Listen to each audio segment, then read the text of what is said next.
봉독하도록 하겠습니다. 마가복음 2장 18절부터 28절까지의 말씀입니다.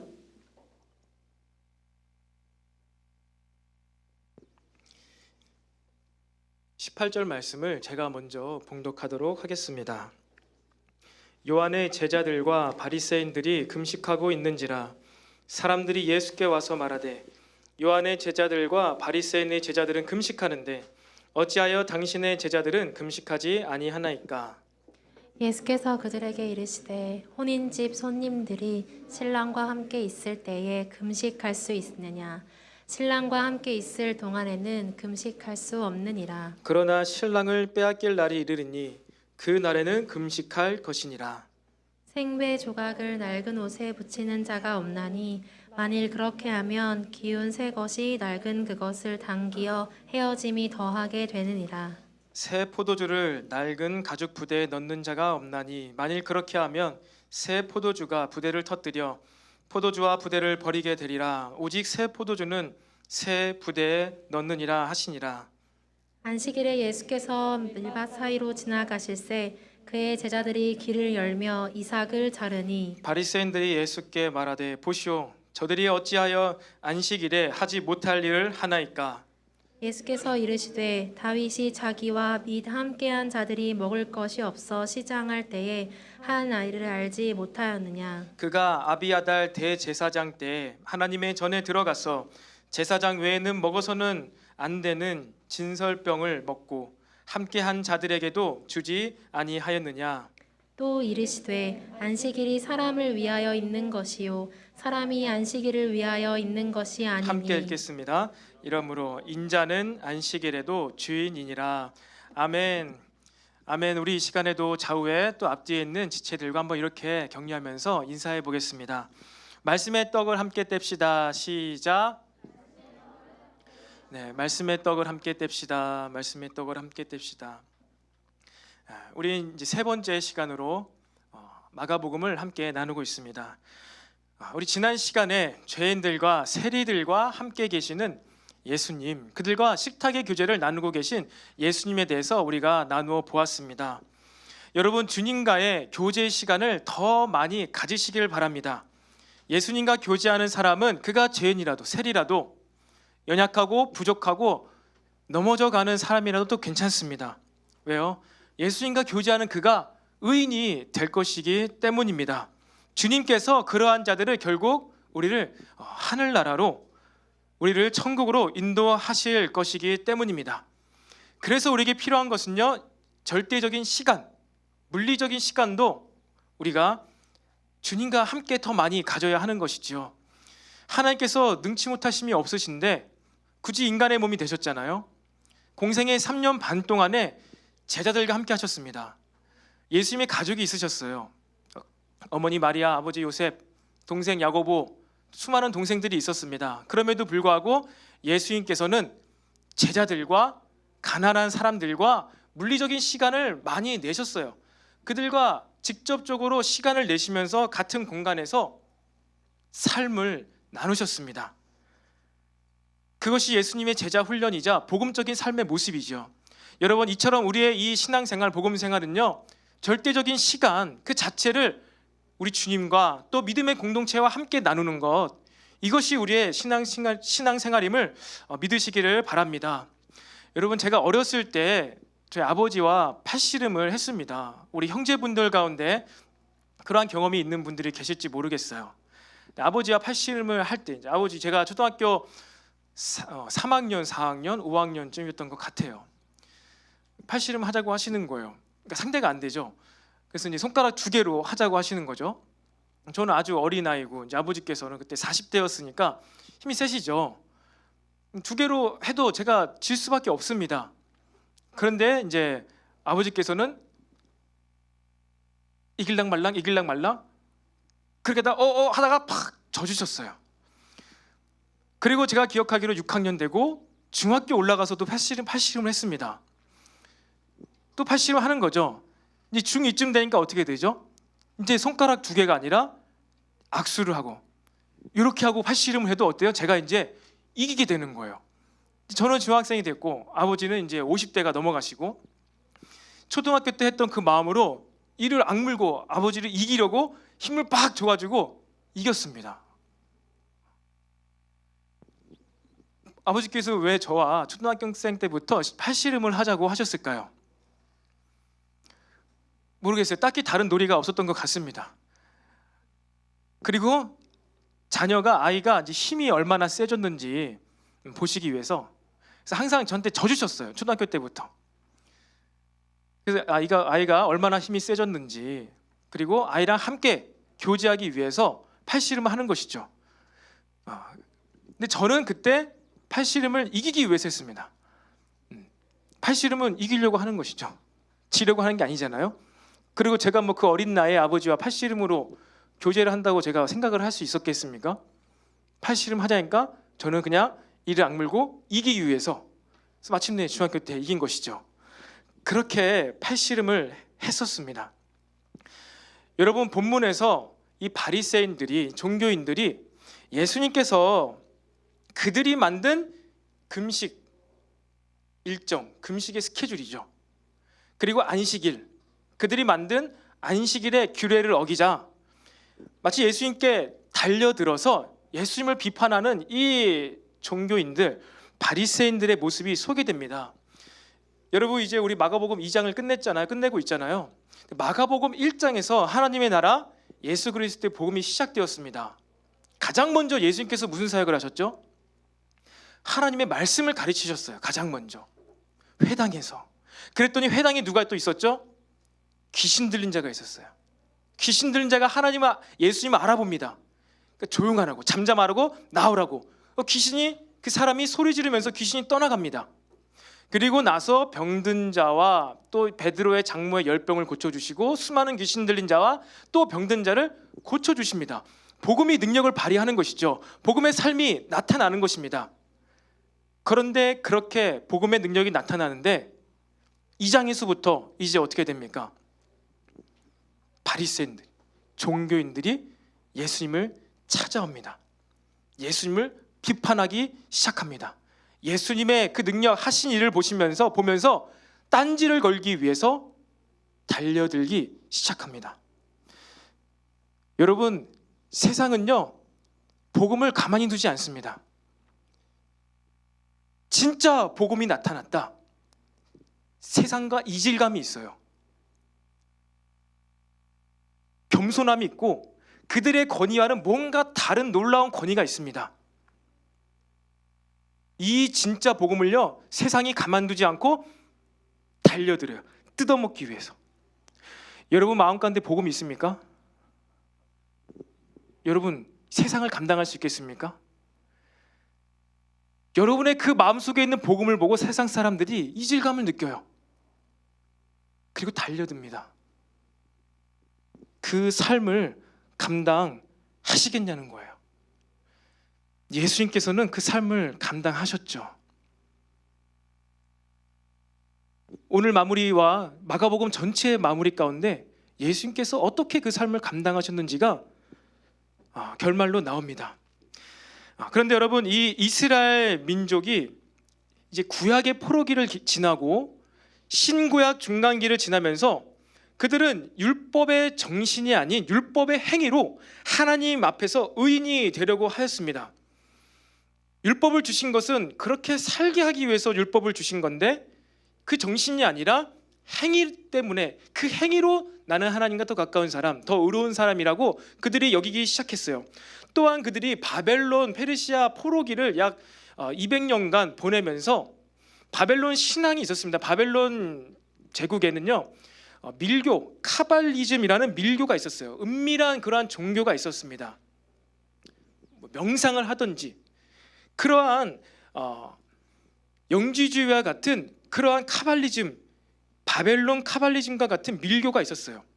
근데 이 유대교가 포로 시기 가운데 발생된 유대교입니다. 에스라 시대 가운데 성전 재건축하면서 그들이 다시 이제 에스라 앞에 모여가지고 우리의 하나님께서 모세를 통해 주신 그 말씀을 우리가 이제 다시 지키자. 유대교가 시작되었는데 포로기를 지나면서 몇몇이 이 이방 민족 제국의 이 밀교와 혼합이 되어서 지금 예수님 당시에 바리새인들 가운데는요, 이러한 어떠한 영지주의 깨달음, 체험, 또 다음의 체험, 더 고차원적인 체험으로 하나님께 나아가려고 했던 자들이 등장했어요. 그래서 성경학자들은 그 바리새인, 진짜 참된 바리새인도 있었지만 대부분의 바리새인들은 세상 종교와 혼합이 되어서 그들의 행위로 더 깊은 체험으로 그들이 의로워지고 대단한 사람이, 대단한 어떠한 종교인이 되고자 하는 바리새인들이 있었습니다. 하나님께서는 하나님의 성품, 인격을 닮아가게 하기 위해서 율법을 주셨는데 그들은 그들의 방법으로 또 이방 종교와 혼합된 이방 종교스러운 모습으로 하나님 앞에서 또 사람들 앞에서 의로워지려고 했어요. 여러분, 하나님의 말씀, 이 율법은요, 가장 먼저 우리의 인격을 변화시킵니다. 우리 신앙의 기준은요, 우리의 됨됨이, 사람 됨됨이, 인간 됨됨이가 우리 신앙생활의 척도라고도 할 수가 있죠. 그런 수많은 율법을 하나님께서 주셨는데 이 유대인들이 잘못 사용했는데 오늘은 두 가지 이 규례가 소개되고 있습니다. 그 첫 번째로 무엇이 소개되고 있습니까? 바로 금식입니다. 금식, 페스트죠. 페스트, 금식인데 금식은 무엇입니까? 스스로를 괴롭게 하면서 이제 하나님 앞에 나아가고자 하는 게 바로 금식이에요. 그래서 이스라엘 민족은 1년에 한 번씩 온 국민이 금식을 하고 또 절기에 따라서 그들이 금식을 하면서 결국 뭐 하는 것이냐? 하나님께 나아가는 거예요. 금식을 통하여서. 그러면 그 목적이 무엇일까요? 우리의 금식기도 하죠. 우리의 소원도 있고 간구하는 바가 있어서. 왜? 금식하며 기도할 때 더 잘 들어주시니까. 이사야 58장 6절에서 8절에 바로 우리가 알고 있는 그 금식의 내용이 있는데요, 한번 우리가 함께 읽어보겠습니다. 6절부터 한번 읽어볼까요? 시작. 내가 기뻐하는 금식은 흉악의 결박을 풀어주며 멍에의 줄을 끌어주며 압제당하는 자를 자유하게 하며 모든 멍에를 꺾는 것이 아니겠느냐. 또 줄인 자에게 네 양식을 나누어 주며 유리하는 빈민을 집에 들이며 헐벗은 자를 보면 입히며 또 내 권력을 피하여 스스로 숨지 아니하는 것이 아니겠느냐. 여기까지 7절. 여러분, 이것이 무엇이라고요? 하나님께서 기뻐하시는 금식. 이렇게 하면 6절과 같이 7절과 같이 하면은 8절 말씀입니다. 8절에 그리하면 시작. 그리하면 내 빛이 새벽같이 비칠 것이며 내 치유가 급속할 것이며 내 공의가 내 앞에 행하고 여호와의 영광이 내 뒤에 호위하리니.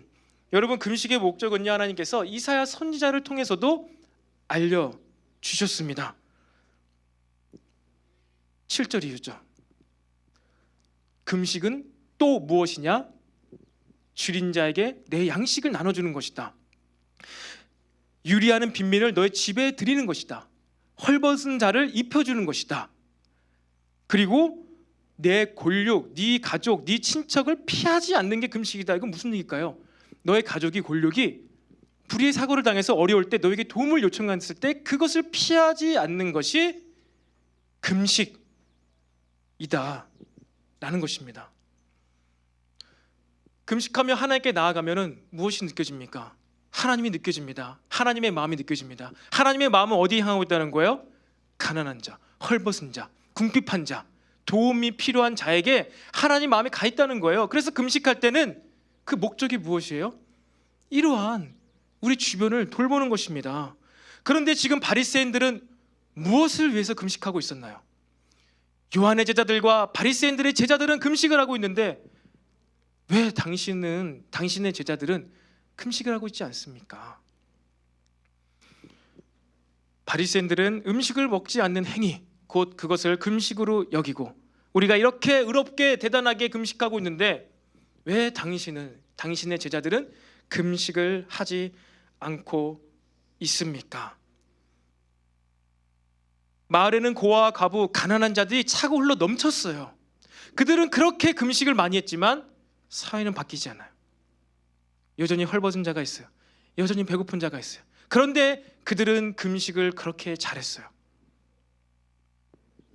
그들의 눈에는 그들이 가난해진 것은 하나님의 저주를 받아 가난해졌다. 그들이 병 걸린 것은 하나님의 율법을 어겨서 저주받아서 율법에 의해서 병이 걸린 것이다. 하나님의 저주를 받아 하나님께 버림받아서 비참한 삶을 살고 있는 것이다. 그렇게 치부해버렸습니다. 인간의 죄 때문에, 우리의 죄 때문에 자연이 저주를 받아서 가시를 냈고, 우리가 잘못했기 때문에 돌보지 않아서 굶는 자가 있는데, 바리새인들은 그것이 하나님의 저주를 받아서 그들이 그렇게 됐다. 우리는 이렇게 율법 잘 지키고 열심히 살아서 하나님의 축복을 받아서 부자가 되었는데, 그들이 율법을 잘못 알았다는 것이죠. 바리새인들은 율법을, 하나님의 말씀을 자신의 삶에 적용한 것이 아니라 하나님의 말씀을 사용해 버렸습니다. 여러분, 우리가 하나님의 말씀을 우리의 손에 들고 사용하는 순간, 복음을 우리의 말씀에 들고 우리가 사용하는 순간, 우리는 바리새인들이 돼버리는 거예요.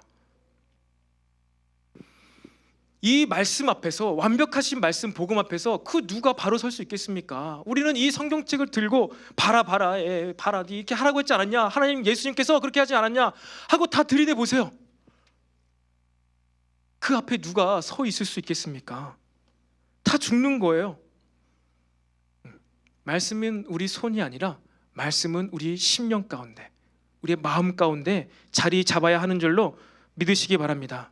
사랑하는 청년 여러분, 여러분들도 여러분의 삶 가운데, 우리의 삶 가운데 혹시 나의 이 복음적인 행동, 행위로 타인과 나를 구분짓고 있지는 않습니까? 내가 예수님을 믿는다는 이유로 믿지 않는 자를 조금 열등한 존재로 바라보고 있지는 않습니까? 과거에 제가 청년부 처음 들어왔을 때 이러한 좀 대화를 했었던 것 같습니다.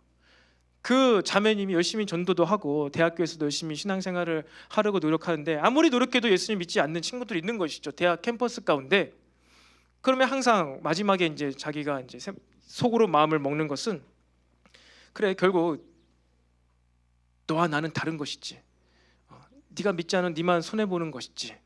나는 그래, 저보다는 나에겐 복음이 있어서 나는 더 나은 삶을 살고 있는 것이야. 그것으로 위안을 스스로 참았다고 하더라고요. 그렇죠, 맞는 말이죠. 그들에게 복음이 없으면 그들은 고난한 영생을 누리게 될 것입니다. 고난한 영생. 하지만 이러한 마음, 복음, 난 예수 믿고 천국, 저들은 믿지 않고 지옥, 이렇게 이분법적으로 복음을 어떠한 나의 판단으로 사용할 때에는요, 우리가 바리새인적인 생각과 마음과 인격, 그것이 우리 가운데 자리 잡을 수도 있다는 것을 우리는 알아야 합니다. 말씀에서, 율법에서 복음으로만 바뀌었다 뿐이지 하는 그 의도는 똑같은 것 아니겠습니까?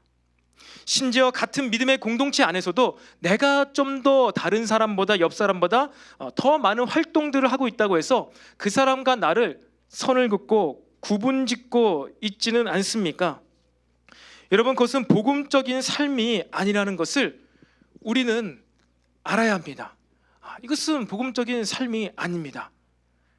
복음이란 이름으로, 예배란 이름으로 수많은 우리의 헌신과 수고와 행위, 그것으로 내 옆 사람과 나를 선을 긋기 시작할 때 우리 가운데 바리새인들이 살아나고 있다는 것을 우리는 알아야 합니다. 이렇게 금식의 행위로 예수님께 달려들어서 예수님을 비판하고 있는 이 바리새인들에게 예수님께서 무엇라고 하십니까? 근데 잘못 알고 있죠? 근데 그걸 고쳐주시잖아요. 예수님께서 뭐라고 말씀하시죠? 참된 금식의 의미를 알려주고 계십니다. 참된 금식의 의미. 19절에 예수님께서 뭐라고 하시죠? 혼인집 손님들이 신랑과 함께 있을 때 금식을 할 수 있겠느냐? 할 수가 없다. 함께 있을 동안에는 금식을 할 수가 없다. 그러나 신랑을 빼앗기는 날이 오리니 그때야 금식을 할 것이다 라고 말씀합니다. 여러분, 이게 말뜻이 무슨 의미가 있는 것이죠? 신랑 예수님이죠. 예수님과 함께 지금 그 죄인들이, 세리들이 함께 있습니다. 이것을 비유적으로 혼인집에 신랑과 함께 있는 손님들이 어떻게 음식을 먹지 않을 수가 있겠느냐는 것이죠. 우리 알고 있는 내용이죠. 알고 있는 내용입니다. 여러분 예수님이 누구시죠? 하나님의 아들이시죠. 하나님의 아들입니다. 하나님이시죠. 그리고 예수님이 무엇이죠? 참떡, 하늘의 만나입니다. 여러분, 바리새인들과 이 종교인들이 금식을 하였던 이유는 무엇이라고요? 금식을 통해서 하나님께 나가기 위해서, 하나님을 만나기 위해서 그들은 금식을 했습니다. 근데 그것이 잘못되었죠. 그런데 여러분, 진정한 금식, 하나님께 나가는 것, 그것이 무엇으로 말미암아 가능케 되었죠? 예수님으로 말미암아 가능케 되었습니다. 예수님과 교제하는 것, 그것이 하나님께 나가는 거예요. 예수님과 교제하고 함께 식탁의 교제를 나누는 것, 시간을 보내는 것, 그것이 금식하는 것입니다. 이것을 예수님께서 지금 말씀하신 거예요. 아니, 지금 내가 여기 와 있는데 나와 교제하고 나와 말씀을 나누고 나와 함께하는 것이 바로 너희들이 하는 금식해서 하나님께 나아가는 길이다.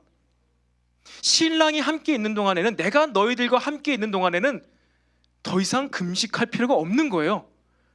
금식을 하는 게 아니라 말씀이 왔어요. 참떡이 왔어요. 그것을 먹어야 돼요. 그것이 금식이라는 거예요. 그런데 금식은 언제 하라고요? 신랑이 빼앗기게 될 때. 이 땅에 신랑이 빼앗기게 된 때가 딱 그때이지요.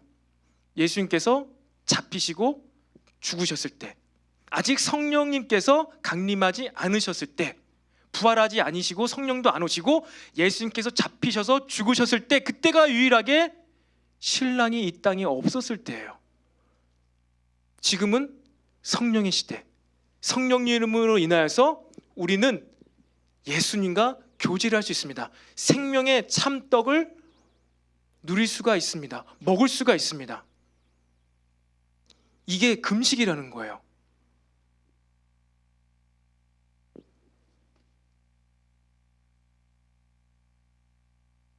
빠른 치유를 위해서, 내 몸의 질병의 급속한 회복을 위해서 금식을 하는 거죠. 근데 그 조건이 무엇입니까? 하나님께 나아가는 것, 7절에 이웃을 돌보는 것이에요. 우리가 만약에 진짜 여러분들 패스팅을 해요. 먹지 않고 금식을 합니다. 어떤 기도 제목이 있어서 굶주리며 밥을 안 먹고 금식을 하는데 내 이웃을 돌보지 않아요. 가난한 자가 보이지 않아요. 그러면서 나는 죽어라 계속 금식을 하고 있어요. 근데 어떻게 8절에 치유의 빛이 임하기를 구할 수가 있겠습니까? 우리가 진정으로 금식을 한다면요, 우리 주변이 회복이 돼야 돼요. 하나님 마음으로 우리 주변을 돌보게 되는 것, 그것이 진정한 의미의 금식이라는 거예요. 그리고 예수님과 함께 교제할 때 우리가 어떻게 됩니까? 예수님은 늘 두루와 시돈, 그리고 고아와 과부와 헐벗은 자들, 굶주린 자들을 찾아가셨잖아요. 예수님과 교제를 하면, 예수님과 식탁의 교제를 하면 자연스럽게 그들을 돌보게 되는 거예요. 그것이 참된 금식의 의미이지요. 아시겠습니까? 금식은 예수님의 떡을 함께 떼는 것, 그것이 금식입니다. 지금은 성령의 시대로서 성령님을 의지하면서 하나의 마음을 알아가면서 패스팅을 하는 것, 금식을 하는 것, 그것이 참된 금식의 의미라는 거예요. 예수님께서 이처럼 참된 금식의 의미를 알려주셨는데도 불구하고 바리새인들은요, 종교인들은요, 자신의 기준을 계속해서 예수님께 적용합니다. 아니라고. 여러분, 세상은 결코 만만치가 않아요. 하나님의 능력, 역사가 아니고서는요, 결코 예수님을 이해할 수 없습니다. 우리의 이 복음적 삶을 도무지 이해할 능력이 없는 거예요. 우리의 이러한 예배생활, 기도생활을요, 세상은 결코 이해할 수가 없는 것입니다. 지금 코로나 시기 가운데 또 여러분들이 나와서 함께 마스크 쓰고 예배드리고 있죠. 여러분, 세상 사람들은요, 이러한 우리의 신앙생활을요, 이해할 수가 없는 것입니다. 우리의 이러한 간절한 부르짖는 기도 생활을요 이해할 수가 없는 거예요. 지금은 이렇게 점잖게 또 코로나 때문에 혹시 몰라서 부르짖지 않고 조용하게 예배드린 것이 맞지 않는가? 지금은 오프라인은 위험하니까 온라인으로 서로 거리를 유지하면서 예배드리고 말씀 듣고 혼자 그렇게 예배하는 것, 이것이 지금의 시대 가운데 합당한 것이 아닌가? 맞습니다. 그렇게라도 우리는 예배를 드려야 하겠지요. 근데 여러분, 우리 한 가지 기억하기를 바라요. 하나님께서 에덴 동산에 아담과 하와를 만드시고 그 우주 만물을 창조하신 하나님께서 어떻게 그들과 함께 하셨죠? 하늘의 창을 활짝 여시고, 막 우리 본당에 LED 스크린 바꿨죠? 화질이 굉장히 선명하죠? 한 200인치 되는 것 같은데, 이제 하나님께서 하늘의 창을 여시고 막 100만 인치짜리 스크린에다가 아담과 하와에게 얼굴을 비춰주시면서 잘하고 있구나, 그래 동물 이름 잘 짓고 있구나, 그렇게 하실 수도 있겠죠. 저 우주에다 창을 내시고 거룩하신 분이시니까. 근데 하나님께서 어떻게 하셨다고요? 에덴 동산 가운데 거니르신 거예요. 오신 거예요. 오지 않아도 더 엄청난 방법으로 그들에게 빛으로 나타내실 수도 있는데 직접 임재하셔서 에덴 동산에 오셨습니다. 그들 곁에 함께 하셨어요. 마찬가지죠. 예수님의 몸을, 인간의 몸을 입으시고 하나님께서 굳이 안 오셔도 되는데 혹여나 예수님이 더럽혀지면 어떨까? 다치시면 어떨까? 인간의 몸으로 입고 왔을 때 폭풍을 만나서, 태풍을 만나서 재난을 당하시면 어떨까? 그런데 오시는 거예요. 위험을 안고, 위험의 가능성을 안고 예수님께서는요 그들과 함께 하셨습니다.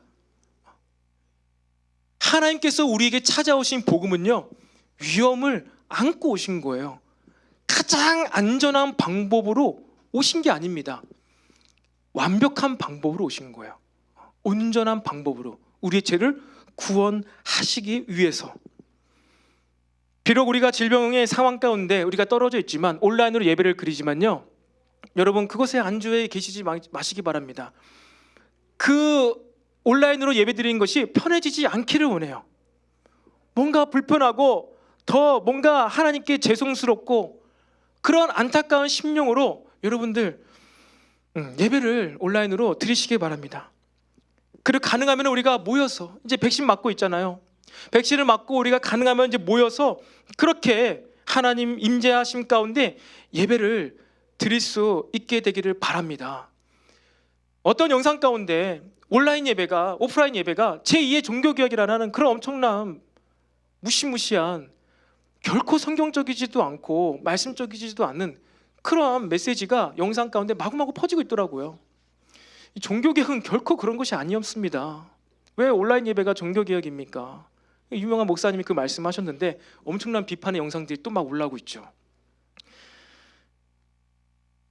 여러분, 우리는요 이 하나님께서 이 땅에 오신 이 복음의 메시지, 복음의 내용을요 바르게 받기를 바랍니다. 하나님과 함께하는 것, 그것이 참된 금식이다. 하나님과 말씀의 교제를 나누는 것, 그것이 참된 금식이다라고 이렇게 말씀해 주시는 거예요. 그런데 여기서 끝이 안 나죠. 여기서 끝이 안 나고 예수님께서는 두 가지 비유를 더 드시면서 가르침을 마무리하고 있습니다. 예언적인 가르침을 주시는 것이에요. 무슨 얘기입니까?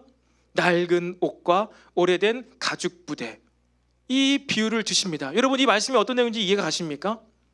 우리가 흔히 일반적으로 생각하기로는, 그래, 예수님의 새로운 이 약속, 이 새로운 복음은 그들이 구약 때부터 지켜온 그러한 이 율법으로는 담아낼 수가 없는 것이야. 그래, 새로운 이 말씀은, 약속은 새로운 가죽 부대에 담아야지 새로운 것이야. 예수님께서 새로운 복음이 되신 것이지 새로운 것이야. 우리는 그렇게 알고 있습니다. 현대, 근대에 기록된 모든 성경 주석들을 보면요, 제가 세 가지 성경 주석을 보는데 그 모든 곳에 다 그렇게 기록이 되어 있어요. 예수님의 복음, 새로운 기준, 새로운 복음, 구약의 그 율법의 낡은 캐캐문 것이 아니라 새로운 것, 새 포도주와 새 옷. 예수님이 새 포도주가 되시다, 참 포도주시다. 그렇게 주석을 합니다. 그런데 종교개혁자 존 칼빈, 그는 이 구절을 어떻게 해석했냐면요, 자막이 나온 것처럼 이것은 결코 헌 옷과 낡은 가죽 부대가 바리새인들을 의미하고 복음이 새 옷과 새 포도주를 의미하는 것이 아니다 라고 칼빈이 주석을 하였습니다.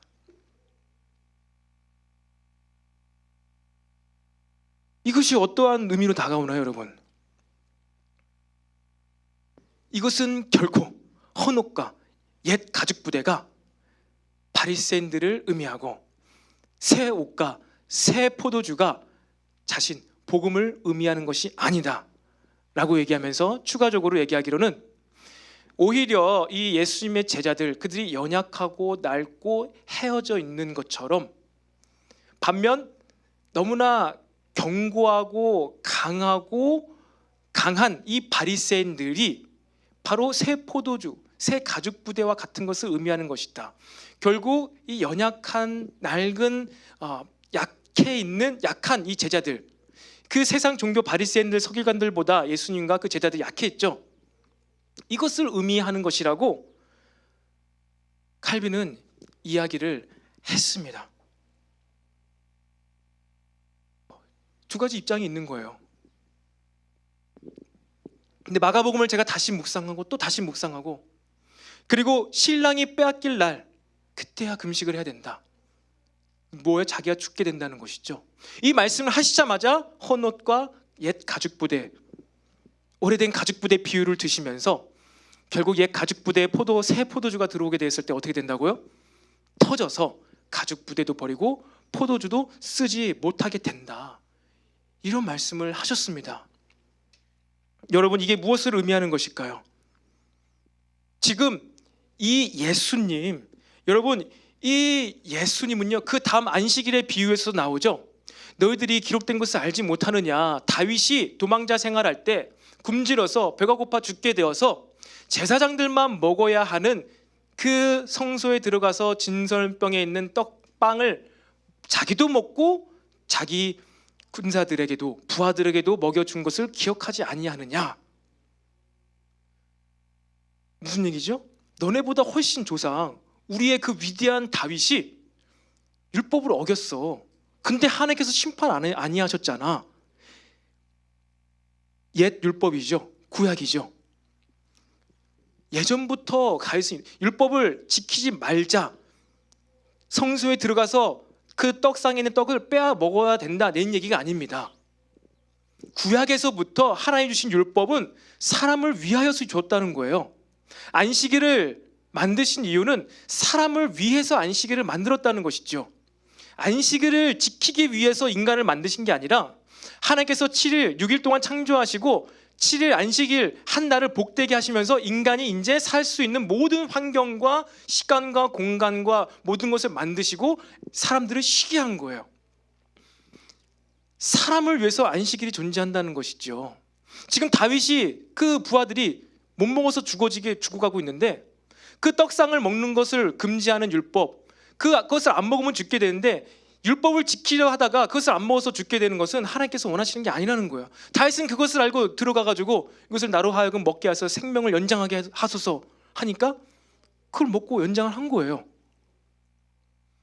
예수님께서는 지금 하나님께서 구약에서부터 생명을 살리기 위해서 사람을 위해서 이렇게 율법을 주었는데, 나는 그 지금 율법을 행하고 있는데 너는 하나님께서 수천 년 전부터 주신 그 율법을 내가 지금 수행하고 있는데 너희들은 지금 몇백 년도 안 된, 몇십 년밖에 안 된 그 새로운 율법의 기준을 가지고 와가지고 지금 예수님을 이리저리 당기고 있는 거예요.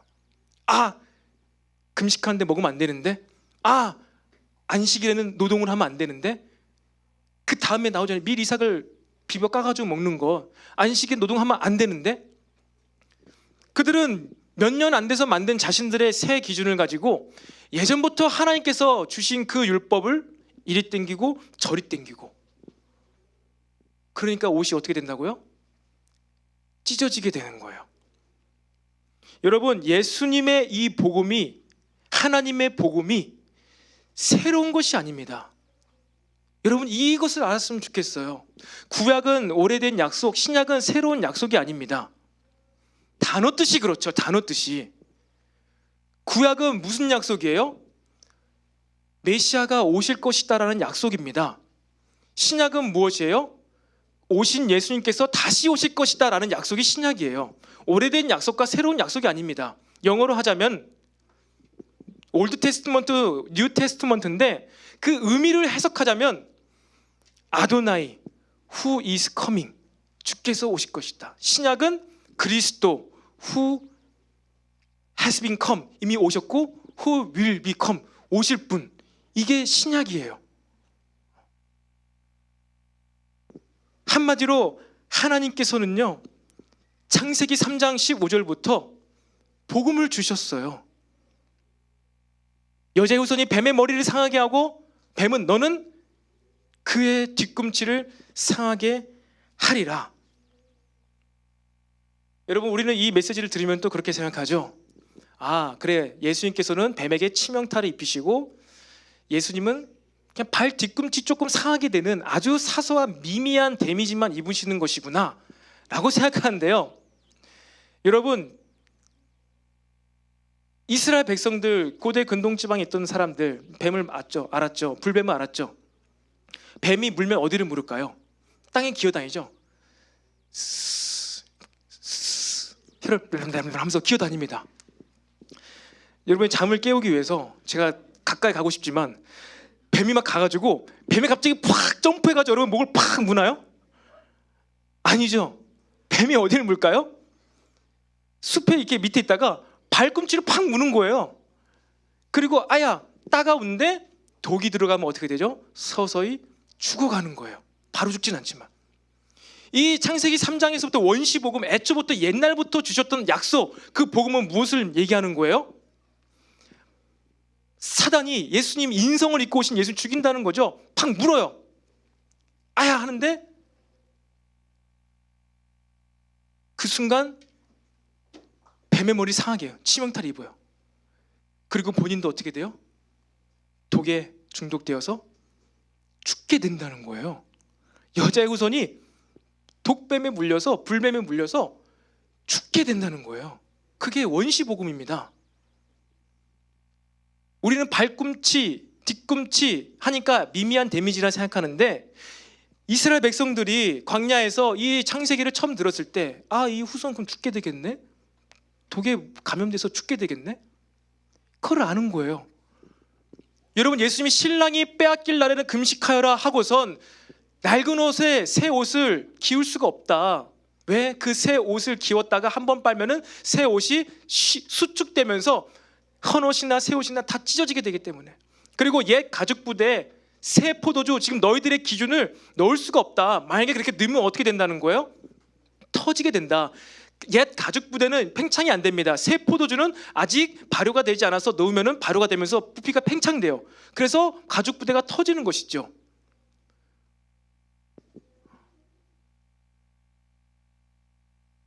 여러분 바리새인들은요, 그들의 새로운 율법으로, 새로운 기준으로 예수님의 행동 양식, 예전부터 하나님께서 말씀하신 그 율법을 살고 있는 예수님을요 이리저리 당기는 것이라는 거예요. 여러분 마찬가지입니다. 복음을 알고 있고요, 신앙을 알고 있는 우리가 우리의 헌신과 노력이 하나님의 말씀을 편집하고 있지는 않습니까? 우리의 봉사가 나의 이 헌신으로 인해서 헌신을 하셨던 예수님의 그 의도, 난 예수님을 따라서 헌신하고 봉사하고 있는데 내가 잘못된 목적과 봉사 헌신을 인하여서 예수님의 헌신과 봉사의 의도를 편집하고 수정하고 있지는 않습니까?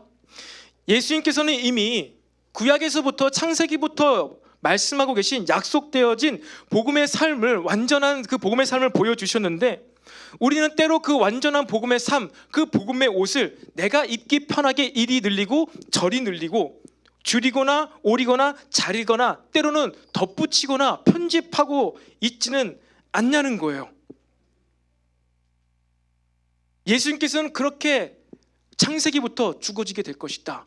그리고 신랑은 빼앗기게 될 것이다. 그리고 옷이 찢어지게 될 것이다. 가죽 부대가 내가 터져서 물과 피를 다 쏟게 될 것이다 라고 말씀을 하셨는데, 우리는 복음적 삶을 어떻게 해석하고 있냐는 거예요.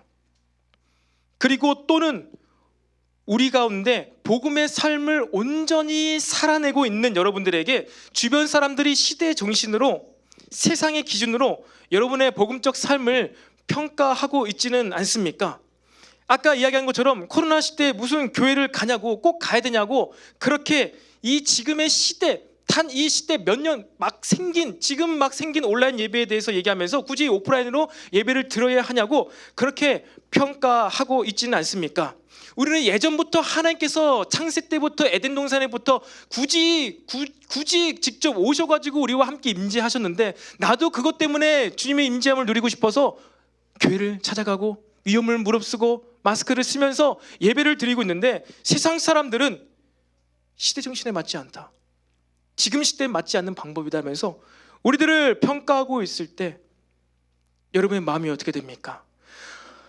여러분들이 복음 때문에 살아가는 이 복음적 생활 양식, 세상이, 주변 사람들이 이리저리 집어당겨가지고 여러분의 옷이 찢어지고 있지는 않습니까?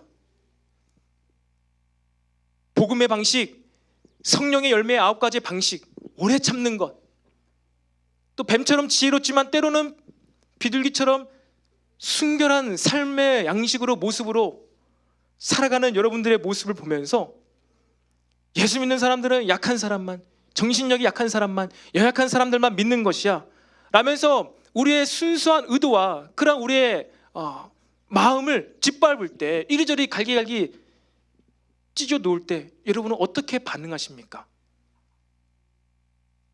아니야, 내가 약해서 예수님 믿는 거 아니야, 나 얼마나 센데, 이러면서 가슴을 활짝 열면서 나 이렇게 세 하면서 여러분의 강인함을 막 드러내고 있습니까? 에어컨을 좀 켜도 될 것 같아요.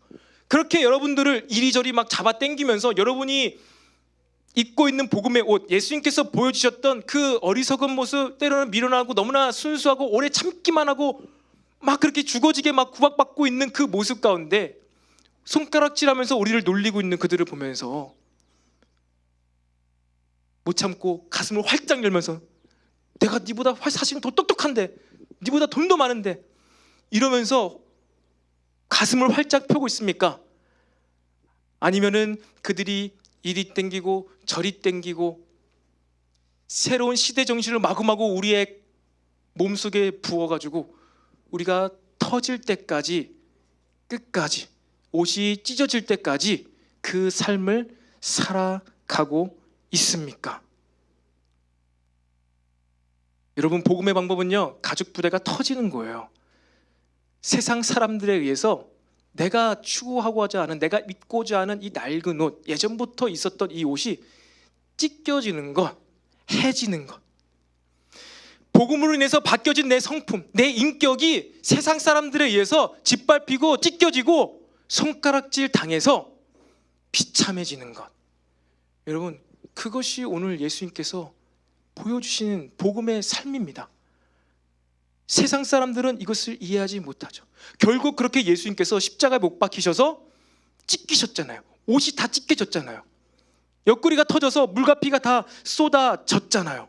그걸 알면서도 그렇게 걸어가는 삶이 복음의 삶이라는 거예요. 아, 그럼 무엇입니까? 이거 완전 자기 학대를 하라는 것입니까?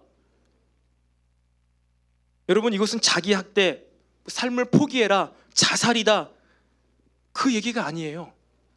이걸 하나님께 순종하는 거예요. 십자가는요, 자살이 아니라 순종이에요. 세상 사람들이 우리를 마구마구 찢도록 나의 강함을 드러내지 않고 한 마리 어린 양처럼 약한 모습으로 진짜 죽을 때까지 죽어지는 것, 이것은요, 내 삶을 포기하는 게 아니라 하나님께 순종하는 거예요. 이 순종을 할 때 하나님께서 우리를 살려주십니다. 여러분, 예수님이 스스로 부활하신 게 아니에요. 하나님께서 살려주신 거예요. 하나님께서 살려주시고 하늘로 인도하셔서 가장 영광스러운 보좌에 앉게 되신 것입니다. 여러분, 복음의 삶은요, 이렇게 하나님께 전적으로 우리의 삶을 맡기는 거예요. 어디까지요? 죽을 때까지. 완전히 내 인격이 더러운 시궁창에 떨어져서 냄새가 실제로 나는 것은 아니죠. 세상 사람들이 볼 때, 세상 사람들이 그렇게 나를 오해하고 이해하지 못해서 미련하다고, 지혜롭지 못하다고, 그래서 나를 갈구갈구 찢어 발길 때, 그때 죽는 거예요. 그때 세상 사람들이 어떤 고백이 나오는지 아세요? 예수님 십자가에서 죽으셨을 때 백부장이 이야기하죠. 로마 군사 백부장이, 그는 실로 하나님의 아들이었다. 그는 진짜 하나님의 아들이었다. 이것은 뭐예요? 십자가에 지금 죽은 저 남자가 하나님이다라는 거예요. 놀라운 고백입니다. 제자들도 하지 못했던 고백, 그것을 로마 백부장이 했습니다. 여러분들이 그렇게 복음 때문에 정말로 구닥다리 같은 옛날 방식과 같은 그러한 삶, 미련해 보이는 삶, 그것 때문에 찢어지고 죽어지고 완전히 실패자처럼 보일 때 세상 사람들은 여러분을 향해서 그때 고백할 거예요. 아, 이 사람 진짜 그리스도인이네. 아, 이 사람 진짜 예수님을 믿는 사람 같네 라고 고백하게 된다는 것입니다. 그렇게 우리가 찢겨지고 부인되어지고 완전히 무시당할 때 우리 스스로 살아날 수 없어요. 하나님께서 새로운 옷을 입혀주십니다. 이제는 그 헌옷 낡은 옷이 아니라 다시는 찢어지지 않을 빛나는 예수님의 옷을 입혀주세요. 그러니까 하나님께서 세워주실 때가 있다는 거예요. 내가 혼자만 이렇게 하는 것이 아니라, 그렇다고 우리 스스로는 아무것도 안 하고 포기하고 가만히 자포자기하는 게 아니라 뭐라고요? 순종하라는 거예요. 하나님의 인격으로, 성령의 열매의 인격으로 순종하는 거예요. 언제까지요? 죽을 때까지. 순종했을 때, 그리고 진짜 내가 죽어졌을 때, 진짜 패배자의 모습이 나타났을 때 주변 사람들이 나를 보고 그는 진짜 그리스도인이었다 라고 고백하게 된다는 것이죠. 여러분, 복음의 삶이 언제부턴가 바뀌어진 것 같습니다. 복음은요, 예전부터 있던 거예요. 복음은요, 뱀의 머리를 상하게 하지만 발꿈치를 상하게 되는 거예요. 그리고 그 죽은 사람을 하나님께서 살리신다는 것입니다. 여러분, 우리의 복음의 삶은요, 세상 사람들에 의해서는 짓밟힐 수가 있습니다. 찢겨질 수가 있습니다. 하지만 반드시 여러분이 기억해야 될 것은 그들은 찢을 수가 없는 그 여러분 마음속에 무엇이 있는 거예요? 복음, 예수님, 성령님, 의의 옷은 결코 그들이 찢을 수 없다는 것을 믿으시기를 바랍니다. 그것이 있기 때문에, 그것을 믿기 때문에 내 인격이 사람들에 의해서 무시당해도 괜찮아. 그들이 내 삶을, 이 미련하고 오래 참는 삶을 이해하지 못해도 괜찮아요. 왜? 복음 때문에, 복음이 있기 때문에. 예수님께서도 마찬가지죠. 내가 잠시 죽어도 괜찮아. 하나님께서 나를 다시 살리실 거야. 높은 자리에 앉히실 것이야. 그걸 아셨기 때문에 죽은 척 하신 게 아니라 진짜 죽으심의 순종까지 나아가실 수가 있었던 것입니다.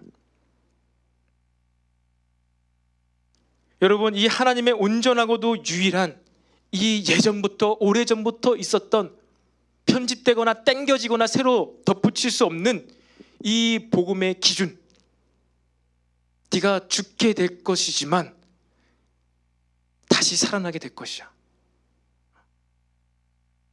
여러분, 말씀을 마무리하겠습니다. 여러분, 계속해서 말씀의 떡을 먹음으로 생명을 얻어 가시기를 바랍니다. 성령으로 이미 우리 중에 계신 예수님과 생명의 교제를 나누시기 바랍니다. 이것이 참된 금식이에요. 그리고 이렇게 예수님과 참된 교제하면서, 참된 금식을 하면서 하나님의 말씀을 따라 사는 사람들을 세상 사람들이 눈여겨보고 있습니다. 이 진짜 복음을 도무지 가만히 내버려 두지 않는 거예요.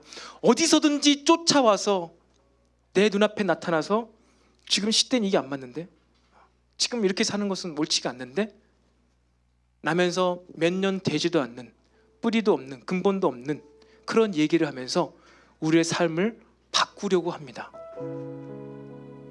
이리 땡기고 저리 땡기고, 그 미련한 방법이잖아. 기도하는 시간에 차라리 공부라도 더 해.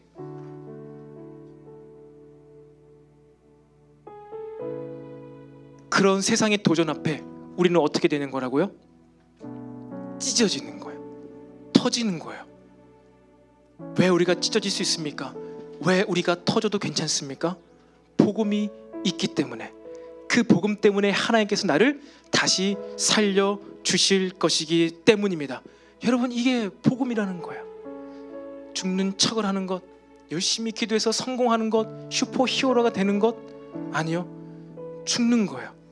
죽어도 괜찮은 사람, 내가 사람들에게는 무시당해도 괜찮은 사람, 그게 복음이 있는 사람이에요. 왜? 언젠가는 하나님의 때 하나님께서 반드시 우리를 가장 높은 자리로 올려주시고 하나님 우편에 앉혀주실 것이기 때문입니다. 여러분, 이 복음을 믿으시기를 바랍니다. 복음적 삶을 여러분들 살아가게 되시기를 바랍니다. 이 시간에 함께 자리에서 일어납시다. 여러분, 아까 했던 이 찬양을 할 때, 아까 이 찬양을 할 때 참 너무나 임재가 있었던 것 같아요. 여러분들, 세상 사람들은 내가 대단해지기 원하잖아요. 내가 내 왕관을 더 높게 쓰기를 원하잖아요. 근데 우리는 그 왕관을 벗겠다는 거예요. 왕관을 벗고 다른 사람에게, 하나님께 그 왕관을 드리겠다는 거예요. 물론 이 곡이 멜로디도 좋고 가사가 좋아서 감동적이기도 하지만, 특별히 이 찬양을 할 때, 아닙니다, 나는 왕관을 쓸 자격이 없습니다, 당신이 대단하십니다, 나보다 상대방이, 하나님이 더 대단하다고 이렇게 고백하는데 굉장히 기쁜 거예요. 너무나 안정감을 느끼는 거예요. 여러분, 이것이 바로 우리 복음이 반응하는 고백적 찬양임을 여러분들 믿으시기 바랍니다. 이 복음의 마음으로 여러분, 이 찬양을 다시 한번 주님께 올려드리고 우리 함께 뜨겁게 기도하는 시간을 갖도록 하겠습니다. 주발 앞에 무릎 꿇고, 주발 앞에 무릎 꿇고 그 사랑에 맡기네. 어떤 말도 그 어떤 소리도 그 발 앞에서 잠잠해지네. 주 나의 사랑, 주 나의 사랑, 그 발 앞에 앉아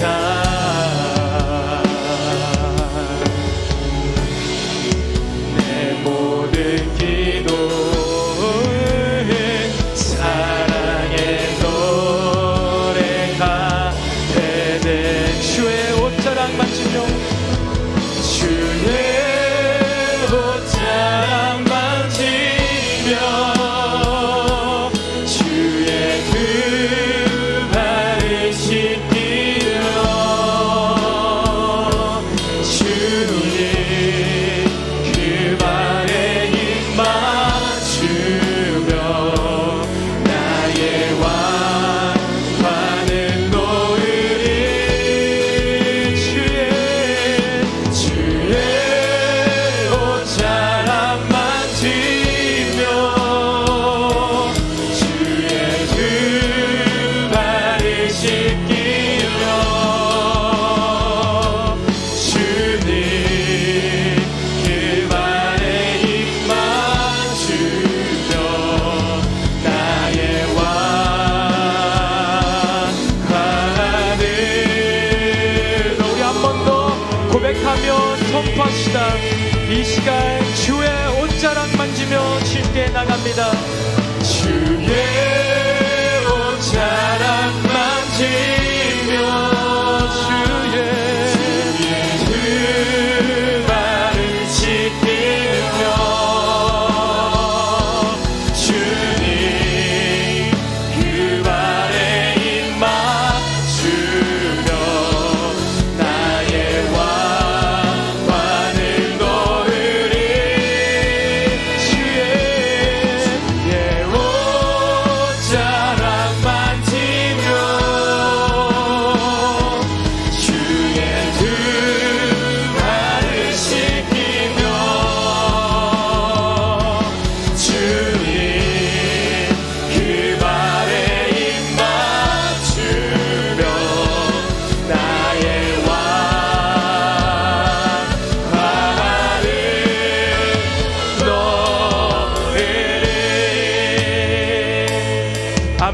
여러분, 우리가 들은 말씀을 생각하며 우리 시간 한번 뜨겁게 기도하기를 원합니다.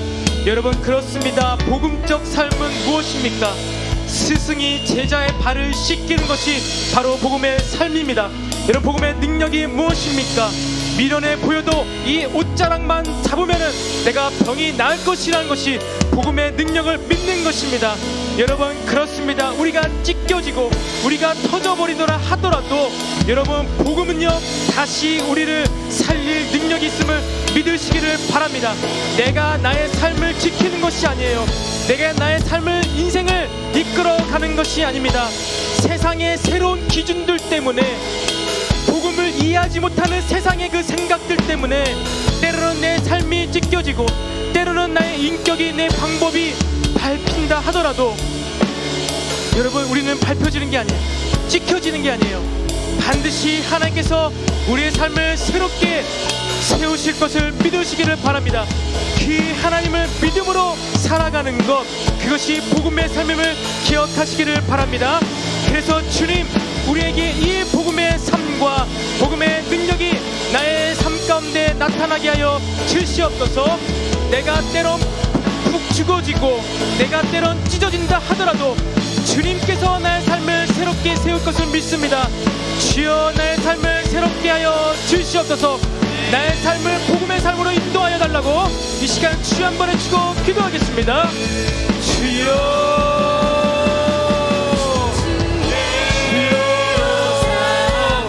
주님, 그렇습니다. 아버지, 우리 안에 있는 이 복음, 우리가 믿는 이 믿음은 오직 하나님께서만 하실 수 있음을 고백하는 것입니다. 나는 할 수 없고 세상은 이해하지 못하고 세상은 나를 짓밟고 나에게 긴장 주고 나를 이리저리 끌고 다니지만 여러분, 우리는 끌려갈 수가 없습니다. 하나님, 우리는 이 세상의 기준에 맞춰줄 수가 없습니다. 예전부터, 과거부터 있었던 그 하나님의 복음, 지고지지만 하나님의 능력으로 살아가는 것, 나는 할 수 없지만 하나님께서 하실 수 있음을 고백함으로 살아가는 것, 아버지, 이 옛부터 있었던 이 복음, 태초 때부터, 창세 때부터 단 한 번도 바뀌어지지 않았던 이 복음, 아버지, 이 복음을 삶으로 내가 살아가게 하여 주시옵소서. 이 복음이 나의 참된 복음입니다. 이것이 나의 참된 복음의 힘입니다. 내가 이 복음으로, 이 믿음으로 살아가게 하여 주시옵소서. 오직 주님만이 왕이십니다. 주님만 나의 삶의 주인이십니다. 하나님을 믿으며, 아버지를 믿으며 이 땅에서의 어려운 삶, 현실의 고난, 너무나 비참한 나의 인생을 말씀으로 보게 하여 주시옵소서. 말씀으로 돌아오게 하여 주시옵소서.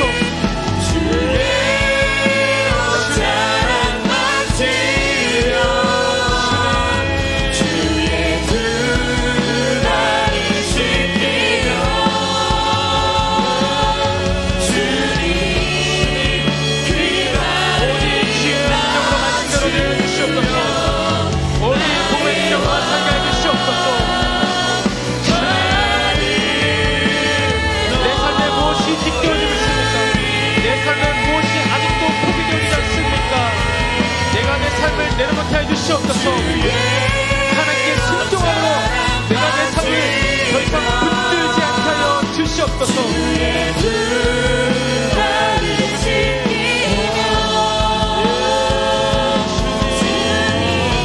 온전하신 예전부터 있었던 그 하나님의 방법으로 말씀으로 살아가게 하여 주시옵소서.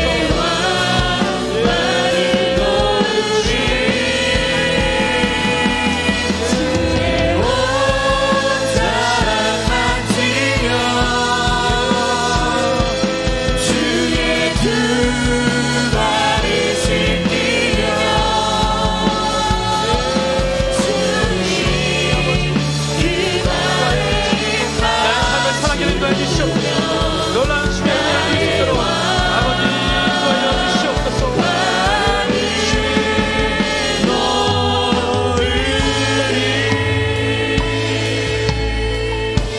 여러분, 우리 시간 잠시 한 번 더 완벽한 복음의 삶을 보여주셨던 예수님의 모습을 떠올리기를 원합니다. 바리새인들의 그 기준에 의해서 결국 예수님께서 찢기셨습니다. 예수님께서 물과 피를 다 쏟아 버리셨습니다. 여러분, 그게 복음의 삶이라는 거예요. 여러분, 세상 사람들이 우리의 삶을 비판합니까? 미련하다고, 새롭지 못하다고, 세련되지 못하다고 그렇게 손가락질합니까?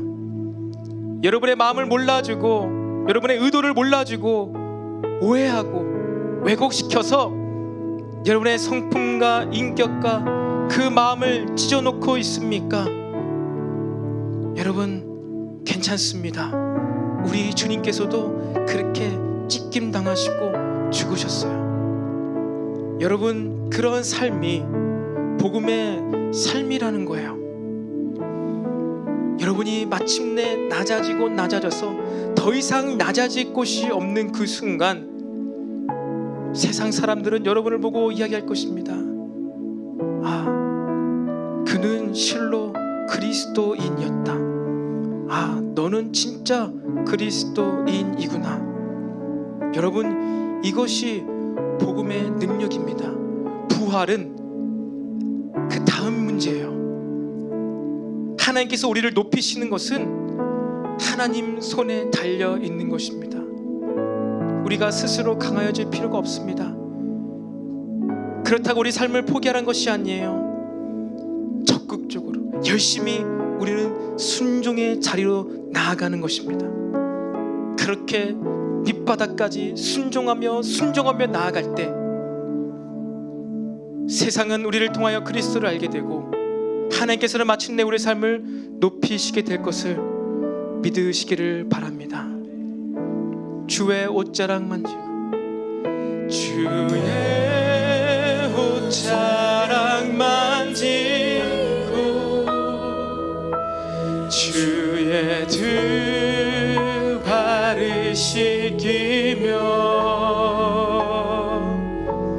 주님 그 발에 힘 맞추며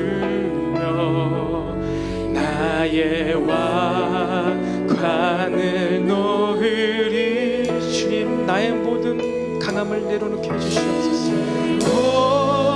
옷자락 만지며 주의 두 발을 씻기며, 주님 그 발에 힘 맞추며 나의 관을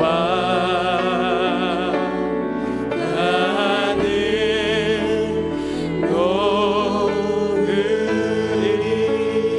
네, 주님 감사합니다. 그렇습니다. 내가 스스로 강하여지려고 했던 모든 나의 노력들을 이 시간 내려놓기를 원합니다.